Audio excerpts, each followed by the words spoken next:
Rockabotka with Masson Sports. Pete, I know the Orioles said they had quite a presentation for you in Orlando. What were some of the key points that they hit on that convinced you this is where you want to be? I mean, to be honest, it was, I was impressed with both just like the sheer detail and like just pretty much laying everything out there, whether it be from not just like the talent they had, but they did a ton of examples where they say, hey, with your contribution, this is what we look like. It was very detailed, and also too, they did a deep dive on the renovations that not just are going to be going on in the park, that are going to be going on in the spring training complex in Sarasota, and then most importantly, I think like the biggest thing is just like how they see the game, how they see the future moving forward. It was the entire blueprint, and just their passion for winning, and then also their vision and what they were willing. Pretty much what they told me is like, hey, this is where we see you and how we're going to get there. Like, you're going to be a big part in winning a championship here. And to me as a player, that's not just like them saying that, them like pretty much giving me the entire blueprint of the organization is extremely refreshing. And as we talked and not just went through things in the minutia, the organization and stuff like that, just getting to know them as men and people, it really gave me a kind of like a good insight on what my day is going to be like every day in the clubhouse and what this culture is going to be like. And there's a lot of talent, there's a lot of young talent, and I feel like I'm going to help this team achieve greatness. Hey, Pete, Rich Dubroff from BaltimoreBaseball.com. How important is it for you to play every day? You know, you've played every game for the last 2 years, and do you think that that's a way of showing some of the young players here how it's done? Yeah, for sure. I mean, that's a level of professionalism that I take pride in, but ultimately that comes from just loving the game. I love playing the game, and playing and competing at the major league level is really just a blessing, and I take pride in that. Anytime I'm able to walk through the tunnel, strap it on, and go play, it's such an amazing opportunity, and I don't take that opportunity lightly. And whether it be me preparing or me doing recovery post game, like I just have a tremendous love for this game, and as long as I'm healthy, or even if things don't feel good, it doesn't matter, because any day that ends in Y, I'm ready to go out there as long as I'm able to. Hey, Pete, this is Andy Kuska from the Baltimore Banner. This question is actually for you, Mike. This is obviously a flexing of the financial muscle that we haven't seen in some time in Baltimore. What made now the right moment for a deal like this, and how much is ownership involvement in having something like this? I think there's a lot of factors that led to this being the right moment. And first of all, it's the right player. First and foremost, as I said, we're really looking to take our lineup over the top with a middle of the order bat and an impact hitter, and a right-handed one to boot, which is very rare right now to have his kind of power and production and consistency from the right side of the plate in this game. It's a pretty special commodity. But also, we have the talent base, as evidenced by the way this team has played over the last 4 years, and we've got a tremendous core to build around. But we finally have so many pieces in place from the ownership group on down to grow this franchise, invest in players, but also facilities, the business part of our operation, the ballpark, everything that we're doing. We have David and the rest of the group to thank, and I think we've got just a whole new era in front of us. And signing Pete is a big part of that, but also a big symbol of where we think we're going. So a lot to look forward to, and the 2026 team and season is just a small part of that. Jerry Coleman with the Bay Online and the Be More Baseball podcast for Mike and for Pete. Mike, first, just to follow up on what you just said, a new era. Does that mean, more spending, pursuing free agents, following up on pitching? And Pete, my question for you is, What's your familiarity with Baltimore and the history of the Orioles? You've certainly set a legacy up in New York, so just wondering about what you know about this organization, or are you just learning on the fly?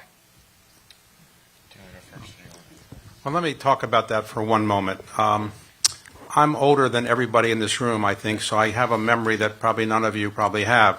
When I was in high school in Baltimore in 1966, the Orioles brought onto the team a young 30-year-old player who was going to meld with the young players that the team already had, like Jim Palmer, Brooks Robinson.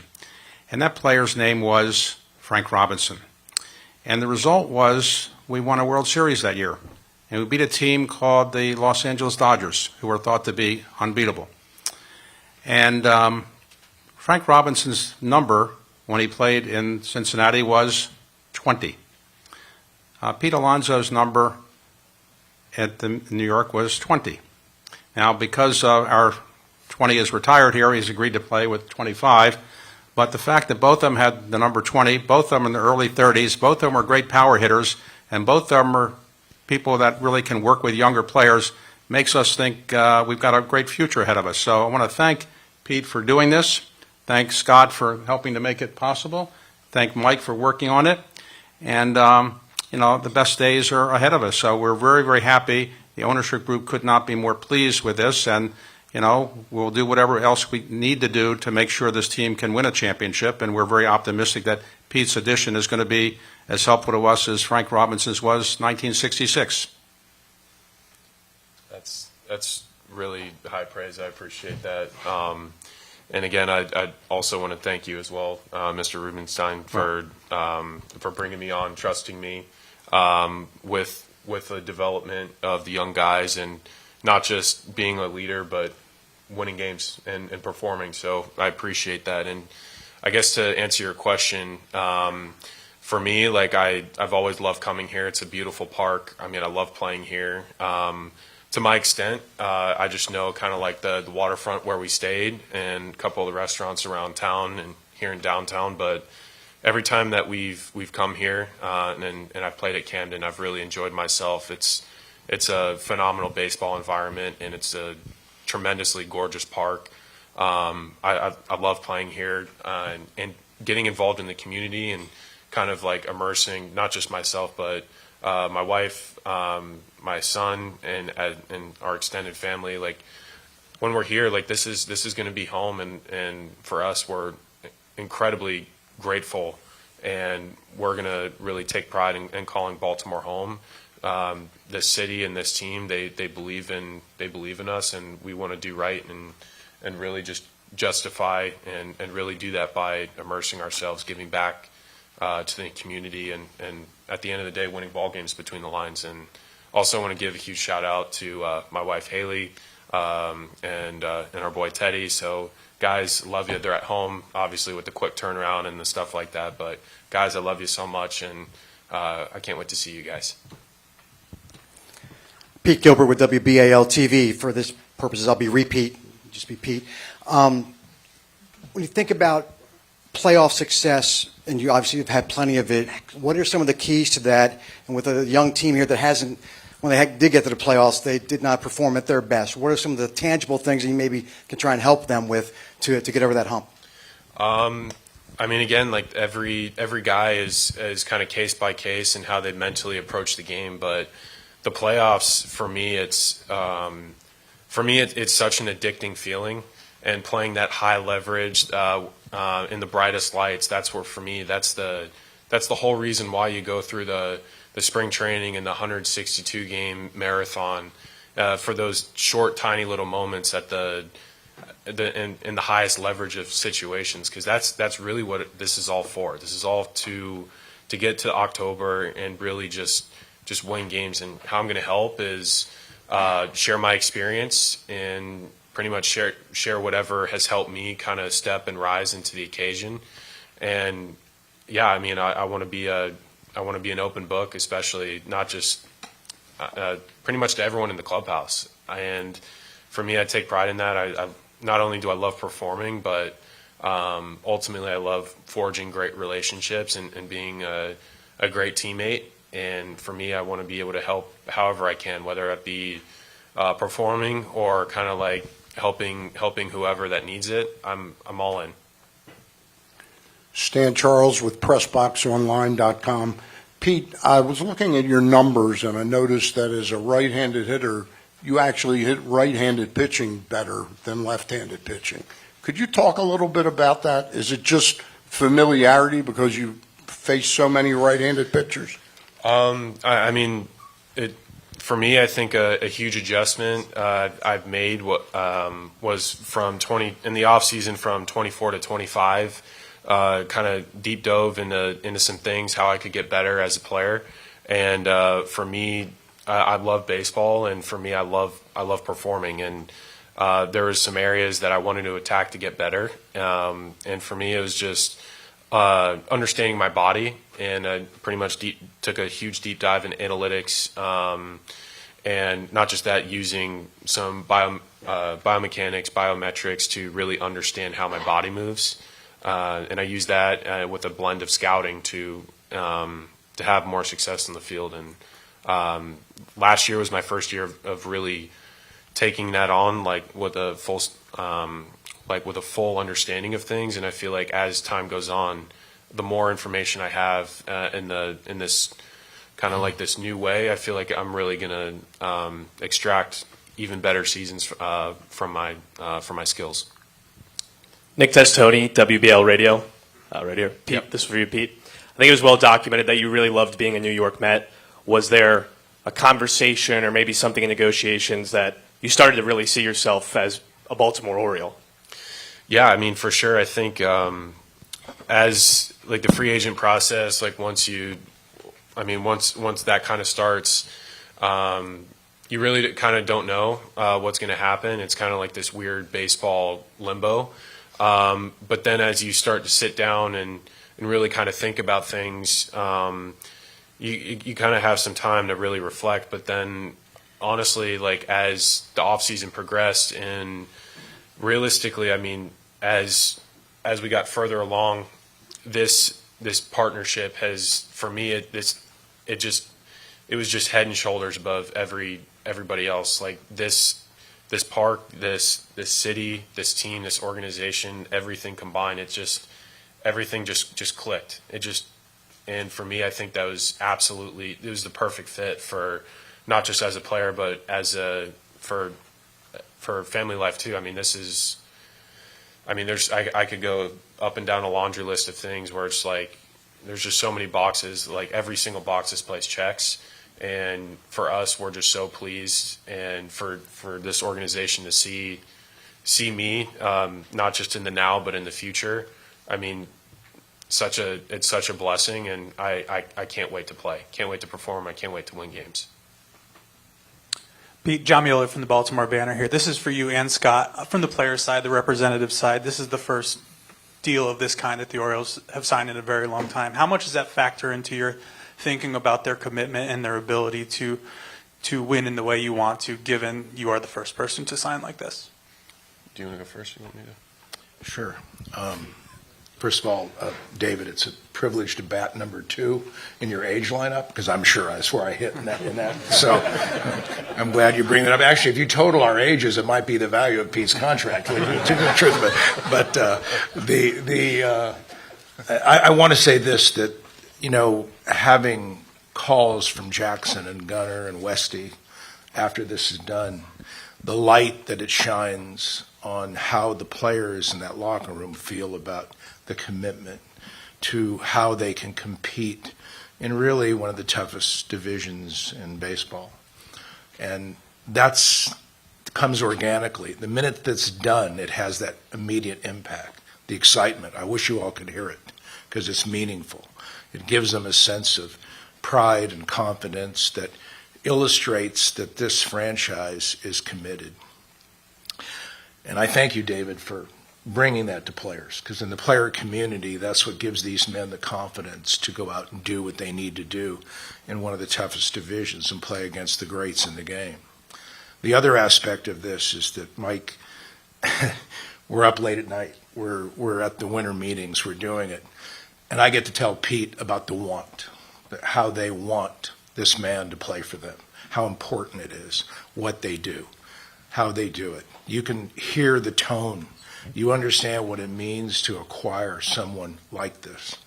And I get the opportunity to share it with Pete because there's nothing more important when you achieve something to have this happen for the first time in a career, because it doesn't happen for many, to have a moment where your greatness is acknowledged, truly acknowledged, both in the game, by the players you play with, and everyone. And I appreciate, Mike and David, you doing that. And in answer to your question, other than that, it's probably not much of a big deal. You know what I mean? But the idea of it is that Pete comes here, and we looked at the ballpark, we looked analytically, we looked at all the data, and boy, was this a fit. And certainly Mike knew that before he made these calls. But the idea of it is that what it does for a lot of people that I care about, I'm just so excited, and I thank you both for that. Oh, let me just add that when Mike Arrighetti and I led the effort to buy the Orioles, we got a lot of favorable emails from friends and so forth, but did not get as many favorable emails as I got from this particular contract signing. I've gotten hundreds and hundreds and hundreds of emails from people telling me how great this is. I mean, it is great, but I can't exaggerate how much the excitement is in Baltimore for this. Everybody, people I didn't even remember from sixth grade are sending me emails saying, hey, great thing, when can I get some tickets? So I'm really happy for Baltimore, really happy for Pete and his family, and I think it's going to be a great season for the Orioles, and the best days are surely ahead of us. Can you repeat the question? I'm so sorry. Did you have? Sorry, did you have? It's been any, a while. Was there any kind of mental hurdle to overcome, given you are the first player of this caliber that the Orioles have signed in a very long time? No, because it's just I mean, the sheer commitment and the talent. Like I said a little bit previously, I mean, every single thing that for me, I've played on a couple winning teams, and like, yes, you need talent. You need some young guys. You need a mix of veterans, and you need commitment from the top bottom. And for me, there was no like hesitation at all. It's like, yep, that's the team. Yep, these are the people. Yep, Baltimore's it. It's like I remember texting my wife. I'm like, this is going to be the place for us. This is the place for the Alonsos, and this team, this organization, like, this is going to be it. And she's just like, okay, let's do it. Let's do it. And for us, like, we are, I mean, I can't speak to how much gratitude we have. But again, we want to make good on it. We want to make good on it. I want to take care of things in the field, win as many ball games as possible, hold up a trophy at the end of the year, and immerse ourselves in the community. Hey, Pete. Jacob from the Baltimore Sun. Yep, sorry. Jacob from the Baltimore Sun. Congratulations. This question's for Mike. I know you don't want to make a deal like this about yourself, but you've received a lot of flack over the years for not signing a player to a splash deal like this, or handing out money. How satisfying is this for you and for this organization to make a deal like this, considering the way that your tenure here has gone? I don't look at it that way. I think we're bringing in a great player right now to a very good team, and our goal is to elevate the ceiling of the team, stabilize the lineup, bring the right type of veteran into the clubhouse. You know, what the business end looks like on a transaction like that is secondary. And, since we've been here, starting from a place where we had to rebuild the entire franchise and the way it does business several years ago, transition to this very robust ownership group that David's brought in, and elevate the talent of the team to the point where won a American League East championship and made the playoffs in back-to-back years and brought in all these young stars. We've just approached everything as judiciously and strategically as we could, given the circumstances that we were facing at the time. And this offseason and this particular player, we found a circumstance where it made sense to make this type of investment, make this type of deal, and build our team around him. So here we are. I think we all knew that this was coming at some point, and I couldn't be more pleased that it's with Pete. Cordell Woodland with 105.7 The Fan. Pete, welcome to Baltimore. This question is for Mike. Obviously, Pete's resume speaks for itself. It's been a huge push on the youth movement, really, since you've come to Baltimore. How important was it for you to go get the proven vet of Pete's caliber to add to this lineup? Well, you don't know if you're going to get somebody of his caliber to add to your lineup. I mean, that's hard to do in any offseason. There's very few available. I mean, I think he's played in 5 All-Star games and hit 30-plus homers or something like that every season of his career, and many of them were 40 or 50. And his RBI, I mean, just what he's done is really special and really hard to get your hands on. So you view it as an opportunity when a player like that is a free agent, period. We have a young core, and that continues to be the backbone of the team. But Pete's a young guy himself, first of all, but also he's had more experience than our players. He's played in the big leagues longer. He's been in New York City. He's been in the playoffs. He's had success in the playoffs. So that's really important, I think, to our position player side. And apart from the production that we expect from him on the field, we're going to be getting that behind the scenes. Pete, Valerie Preactor from WBAL. Obviously, welcome to Baltimore. You've already talked so highly about the city, but after the news came out that you were signing here, Buck Showalter only had great things to say about you. What were some of your conversations with like? What did he share with you about what to expect when coming to Baltimore and playing in front of these fans? Well, I did give him a call, and I mean, for Buck being here for, I don't know, maybe 10, 11 years, something like that, he had nothing but beautiful things to say, not just about the fan base, just this whole area. And he was very, very, like, he was, Buck's always funny. He always has his isms. And he just said that this is a no doubt, just hands down baseball environment. Everything is focused on what's between the lines. He's like, Camden's a phenomenal place. Like, it's just one of those like iconic parks you're going to enjoy like playing in every single day. And he's like, listen, he's like, Pete, you're going to absolutely crush this place. So, and he's like, yep, Pete, God bless. God bless. But he's Buck's one of my all-time favorites, and he had nothing but beautiful things to say. Jake Mintz with Yahoo Sports. How's it going, Pete? It's good to see you, buddy. 2 questions for you. First is, you've had a very busy last year and a half. Deep postseason run, first trip through free agency, you break the all-time record with the Mets in home runs, you have a kid, you do free agency again. What have you learned about yourself and your relationship with the sport over that span? And then my second question is just, do you have a message to all the Mets fans who have kind of come out and watched you play at Citi Field over the last 7 years? I know today is about the future, but just wanted to give you that opportunity as well. Oh, for sure. Again, the past year and a half, I would say, I mean, things you have trials and tribulations, but there's just moments, like this one where I'm just overcome with joy, where it just justifies the hard work, it justifies the sacrifice, and it's really galvanizing, it's really energizing, and where you look back over the quest or the journey, it's like, certain things is worth it. Even the start, right after the postseason in 24, it's like, okay, we're going back to Tampa to no house because it got flooded by Helene, and then it's like we're a free agent, and it's like, where do we go? What do we do? So then having all that, and then having now, it's like a sense of home.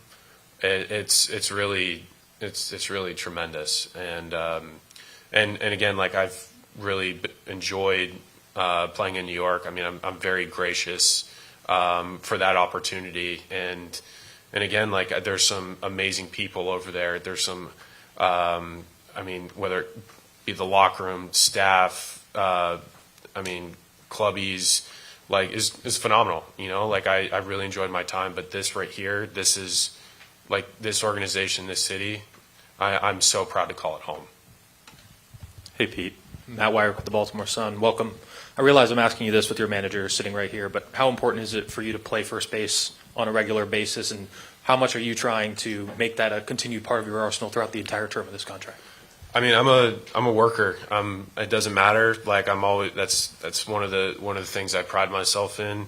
That's what for me. That's why I'm able to play every day. Like, and I think for me, I like diving into the work and having the desire to get better and be the best. And pretty much, for me, I hate not knowing what my ceiling is, and that's why I work. I want to be the best I possibly can be, and I want to be the best.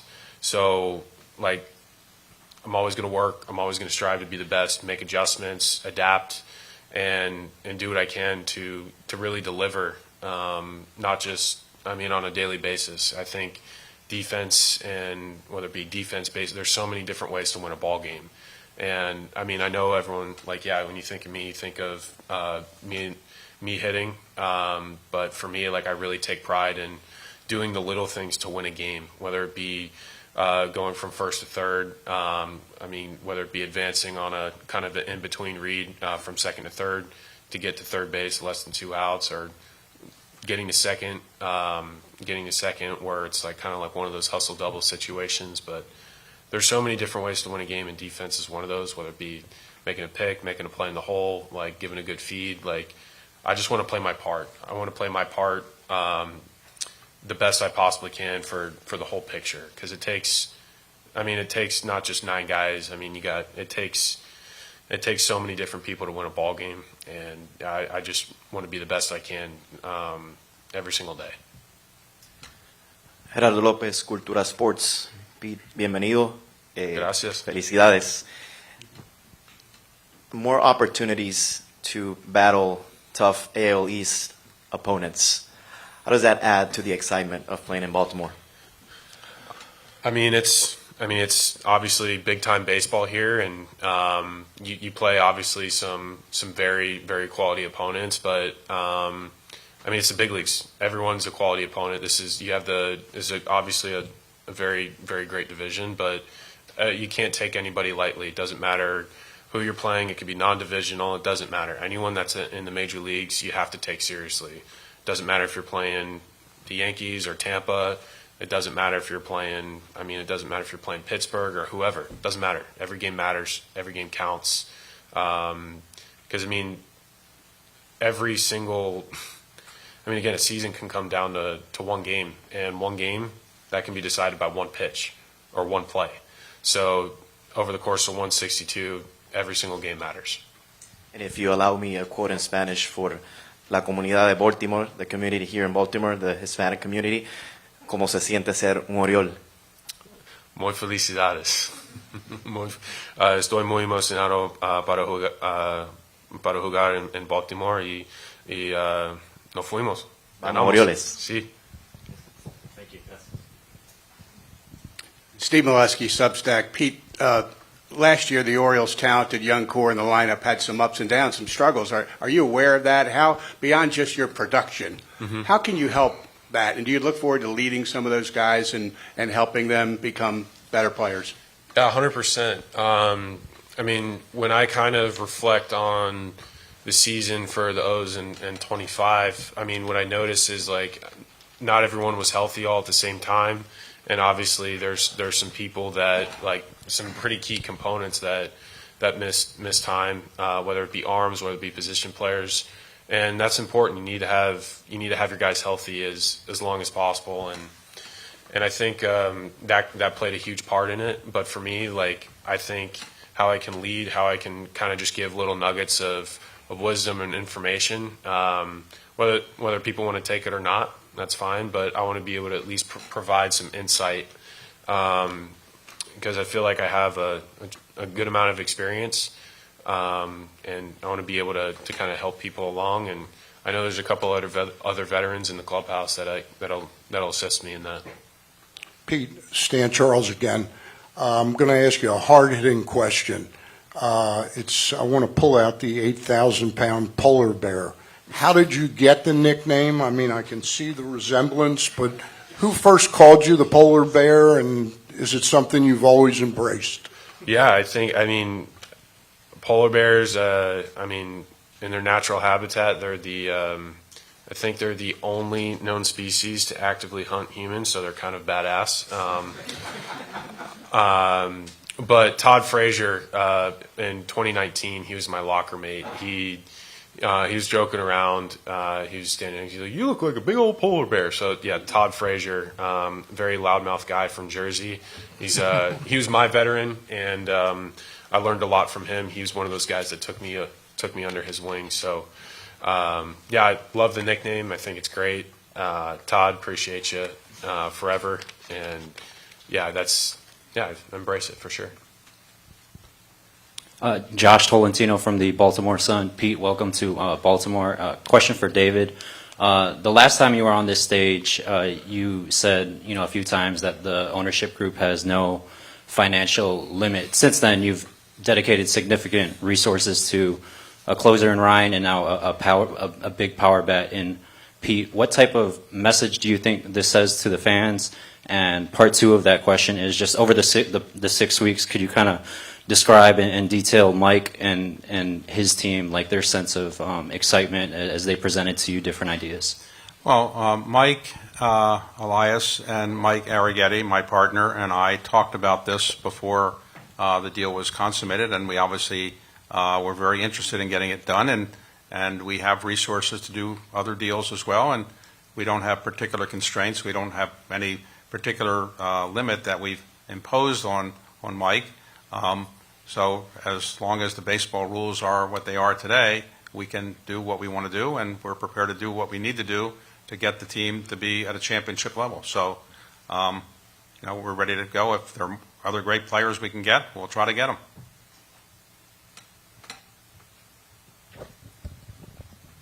Hey, Pete. Gabe Lax with USA Today. Good to see you. Your experience last winter, did that prepare you at all, either emotionally or mentally, just for the notion of, I might not be wearing this uniform forever? And at what point this winter did it kind of dawn on you, like, I guess I'm moving on, and I guess I'm going to have a new destination to play baseball?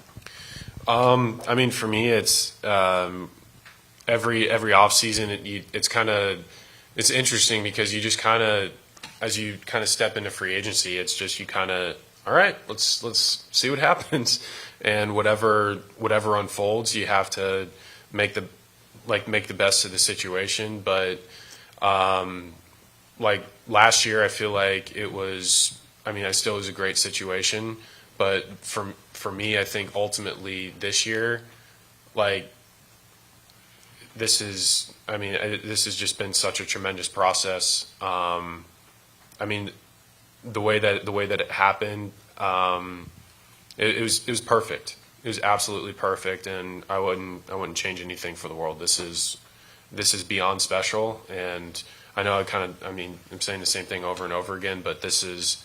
I can't express enough gratitude and appreciation for how this has been, and I just want to hit the fast forward button for whenever spring training starts in February, because this is going to be a really special group. Not just, this season's going to be great, but I feel like not just this one, but as long as I'm here, this is going to be. I'm really excited for the future, not just for myself, but for this team, this town, this org. So. Jerry Coleman again. Question for Scott and for Mike. Scott, any other conversations while you're here about some of your other clients? Will they take place because Orioles fans are hopeful? And Mike, different question in regards to pitching. Is that the next thing you're eyeing right now? And may it be a while until the next move, maybe after the holidays, or trying to do this live on stage? Yeah, why not? Yeah. Let's get the negotiation going live. Yeah. Unlimited budget. And yeah, we can. Sure, and David can chime in too. I heard that. Yes. Nice. Actually, it's funny. Pete gave me a list of who I'm supposed to talk to Mike about after this, so I'll execute that for you, Pete. Sure, you did. I also wanted to thank in our meeting, by the way, when you talk about what went on and what happened, is that a particular manager happened to show up that none of us had met, and Abby did a remarkable job of making someone in a room understand how that would be if he played here. That's a very hard thing to do in an hour, but it says a lot about communication skills and what they do. and it was done. And after that meeting, I pulled Mike aside and I said, something happened here. I've been in many of these meetings. Something happened here where I felt the player and the organization felt something beyond where you can have execution, you can have greatness unfold. And so I give a credit to the acquisition of a new manager, bring him in this situation, the abilities, and I think it says a lot about what's going to happen here in the future. We have time for a couple more questions. If you have questions, please try to grab a mic. Pete, Noah Trister with the Associated Press. I'm curious, how much did you guys study sort of the hitting environment here, and do you think this would have been an option for a player like you before they moved the fence back in left field? Yeah, I definitely think so. I mean, just because, I mean, I know they had the fence like just straightaway left, but for me, like, it's a really nice batter's eye. Like, I see the ball, like, the times I've played here, I've seen the ball really, really well out of the backdrop. Obviously, like, other than just straightaway left field, for me, like, just in my general approach, I mean, I hit most of my balls to the big part of the field, left center, right center, and thankfully they didn't move the fence back where the bullpens was, or move dead center or right center back. So I think for me, regardless, but ultimately, I think it's I think the culture, I think the core, and I think like just how like pretty much their entire like, hey, we plug you in. This is our plan. This is what we're doing. This is the blueprint for the foreseeable future with you in this jersey, in this lineup. And I mean, really, I mean, just kind of seeing that, I'm like, this is exciting. This is really exciting, and like, I'm like, yeah, this is it. Pete, Matt Wyrick from the Sun again. No right-handed hitter has ever hit Utah Street here at Camden Yards. Do you think you could be the first? I mean, why not? Why not? Could be. I mean, yeah, that'd be great. Obviously, I got to get a pitch to do it. And yeah, hopefully that happens. That'd be great. Pete, John Mioli, Baltimore Banner again. I feel the need to ask after Scott mentioned it. What was it about your interactions with Craig and getting to know him for the first time that maybe changed your perception of what you could be joining? Yeah, I mean, Craig just did an unbelievable job of just kind of like outlining like just like manager style, and also like just kind of like just overall baseball philosophies. I mean, being in SF and then going to Cleveland, and kind of like responsibilities, just outlook, just how he approaches the game. And I mean, I was just like, yeah, that's going to be the guy. That's going to be the guy driving the ship. And like seeing that, hearing him talk, and then like not just in the meeting. I mean, we've texted like a couple times, just general passion, appetite for the game. And I mean, I'm just so excited. You know, it's like when you have the passion, not just from the manager, the front office, ownership, players, it's like you just having that group attack to whoever's going to be coming into town or wherever we go. It's like I mean, that's really special. And I mean, again, I feel like this is going to be a type of situation like as we kind of grow chemistry, get closer over time, and during the regular season that has that, it's like, listen, everyone's going to want to run through a wall for each other. You know, that's going to be the type of culture. I feel like that's what we need, and that's what we're going to have. Mike, Pete Gilbert again with you. I'm curious, after getting this deal done, have you seen different reactions from other player representatives or people around the league? Do you feel like it's opening more doors? They're serious. They just talk about it and just make an offer. They got it done. Well, I think people, have known we've really been out looking for talent all winter, and not just this winter, but our front office has been working very hard, and we've been in communication not only with all the free agents but also all the other teams. So we've been very active. But I think adding not only a talent but a persona like Pete is attractive because our team looks a lot stronger now, and players want to win or play on winning teams. And I think adding him to this positional core gives us a big boost. And we're going for the American League East. It is a nonstop division. Those teams are out adding as well. And so for us to secure a player of this caliber, a perennial all-star type player at this point in the winter, really puts us in a stronger position on a go-forward basis this offseason.